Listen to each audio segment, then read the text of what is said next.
Let's bring it back with this. Here's a look at the key players who the Pats could be missing next season. Josh McDaniels, okay, we know that for sure. McCourty, is he coming back for one more? Trent Brown, very tenuous. Dante Hightower, same boat as Devin McCourty. J.C. Jackson, free agent, franchise tag. What's the story there? James White going to keep playing? Is he going to play here? Do they want Jamie Collins? Jacoby Myers, I'd like to think, is back, but his contract is up. So let's roll. It's presented by Town Fair Tire.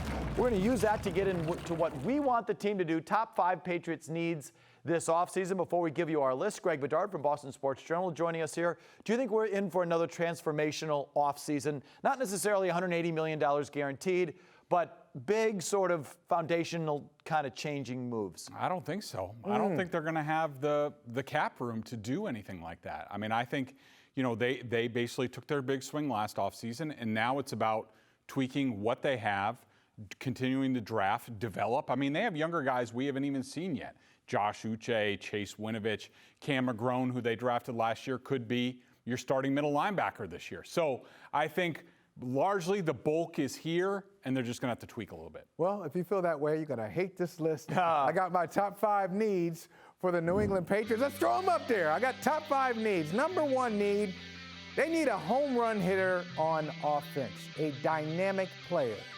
Number 2, they need a home run hitter on defense. You see a theme here? Dynamic, versatile, explosive players. Why not number 3, name Gerard Mayo, the defensive coordinator of the team? He can go on head coaching interviews.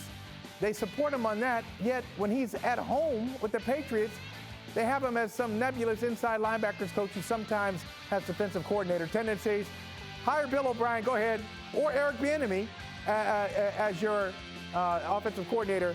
And number 5, re-sign J.C. Jackson. And what I'm saying, guys, is that I think the team is like in a rut. It's kind of stayed. It's kind of on the verge of irrelevancy in this modern NFL. It was able to do the Patriot way for a long time. Why?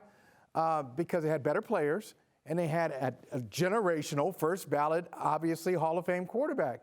And now that he's gone, you look at the Patriots, and out of those 14 playoff teams, if you just went roster, just by the roster, they're probably ranked 12th, 13th, 14th in terms of roster talent, and they play like it in the playoffs. Do you think the Patriots will do any of his 5 things, Greg? Any of them? No. Actually, no. I mean, I like the Mayo suggestion, but they need to. They need to. They don't have Greg, I'll ask you before we get to Felger's list. Who's their best player? Who's the Patriots' best player, regardless of position? Man, that's a good. It's got to be Judon. Okay. Yep. That says it. Has to be. Okay, so I think that's close to a home run hitter, but you know, here's Not mine. really. So when you say home run hitter on offense, does a Troy Brown type qualify? Does Julian Edelman qualify? Does Cooper Kupp qualify? But Cooper Kupp is different than Troy Brown and Julian Edelman. Cooper Kupp is a home run hitter. Troy Brown and Julian Edelman, respectfully, were not. Okay.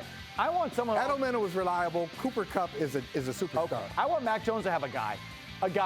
And that means someone who gets open quick, take advantage of his, quick release, accuracy in the short ball. That's what I want. I want his Troy Brown, his Edelman. Maybe Cooper Kupp's a little more dynamic than that, but that's what I want. Speed on defense. My number 1 target's becoming Von Miller. I want someone to put on the other side of Matt Judon, and so you get some real impact on defense. I know he's getting older, so maybe the speed isn't there. They've got to get a guy to call. Who's calling the plays? All right, that we all agree on. Corner's obviously one. And I put quarterback there. Do you want to know why? Why? Because I think they're just short of that grouping of teams that has the elite guy. I think Mac Jones is good now and should get better, but I don't think he'll ever be the guy, which you can still win with. I think you can. Maybe here and there. I don't think you can consistently win. And if they have a chance for a guy, if they have a chance for Deshaun Watson or Russell Wilson or Aaron Rodgers, I think they got to be in on it. And I would definitely be in on it. How about Kyler Murray? Kyler Murray, sure. Kyler Murray, too. I think that would be an upgrade. I really like your list, other than the quarterback. I mean, look, Mac Jones is good enough. He is good enough for this team. You have him on a rookie deal. I'm not spending the picks. I'm not spending the money on a quarterback right now. I might look to draft another quarterback at some point, just in case, because you never know. But I'm good with Mac Jones. It's more about other pieces around him that they need on this team. Okay. You tell me, would you rather have a home run hitter on offense or a slot, kind of guy? On my list, slot is up there. I mean, when I looked at their offense, this season on film, that was one of the big things that they missed. Just a guy who can get open quick, that Mac Jones knows 3rd and 5, he's going to run an option route from the middle and get open really quick. You can eliminate outside guys too easily. Let's see your list. You know? Well, so let's see your list, and we concur. Slot guy, that you have that 3rd. Corner was on both of our lists.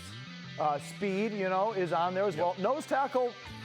Why don't we just leave that for the Boston Sports? No. I don't think I talk about Come on. Let's talk all about how Devon Godchaux was not good enough. What are we talking about? What kind of nose tackle? By the way, who? Somebody who can actually stop the run. But number one for me is a real offensive coordinator. Thank you. Right.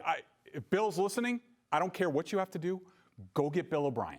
Like trade Steve and Brian for Bill O'Brien. I don't think that's happening. Does Adam Gase, Amanda throw her in? Does Adam Gase qualify? Yes. What? Yes. What? Adam What's Gase happening? definitely qualifies. I want a real offensive coordinator who has at least some knowledge of the Patriots system, and Adam Gase has that from working with Josh McDaniels. He has knowledge.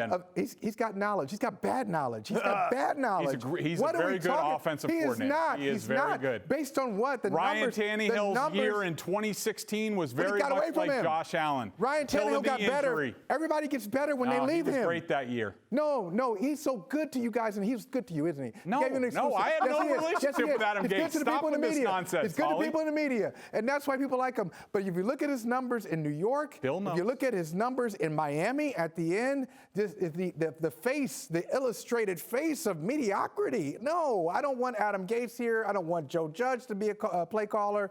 I don't want Matt Patricia to be a play caller. And by the way, you guys talk about slot receivers. I think that is 5 years ago. I think that's 5 years ago in the league. If you think about it, you can eliminate outside guys. I didn't see it in the Super Bowl. Man, Cooper Kupp looked pretty good in the Super Bowl, He's not a slot guy. Yes, he is. No, he's not. He's not. Look at Greg Bedard, you devour film. If you look at the film, look how many times he's in the slot. It's not 50% of the time. This guy is a big outside, inside weapon, and in the Super Bowl, he did both. He was great in the slot, and he was great on a run, a 7-yard run on 4th down. And then Jamar Chase, he wasn't eliminated in the Super Bowl. And so, you need one of these guys. It's great, slot guys, great, and the league has adjusted. Now they got a slot corner. They didn't always have that before. It was a surprise. It's not new anymore. You need a horse. Give me a guy I can just go to at any time. Wes Welker and Julian Edelman. Let's agree to disagree on that, because I'm going to give you 30 seconds on the nose tackle thing. If they have to get faster and more dynamic, and we want them to be more of an upfield kind of defense or a sideline-to-sideline defense, how does that help with a 380-pound guy in the middle? You can't get run over. They are just getting run over. That's what's gone on since the end of 2019 through this season. When they fell down the stretch, they could not stop the run. Devon Godchaux, they brought him in, and he was just a disaster. He needs to be gone. They need a real guy who can hold up and free up your fast linebackers to actually go and make plays. If you don't have the guy in the middle, then those linebackers are going to get blocked by guards, and it's not going to work. All right.